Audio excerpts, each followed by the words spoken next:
اینجا معبد شاولین است. سالانه هزاران نفر به امید بروسلی شدن به شاولین می روند.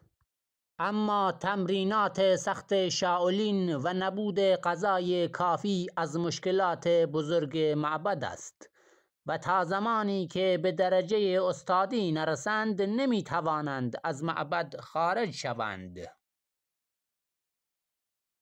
در گوشه ای از معبد شاگردی بر اثر تمرینات زیاد سرگیجه گرفته است و در گوشه ای دیگر شاگردی را می بینیم که در حال جان دادن است.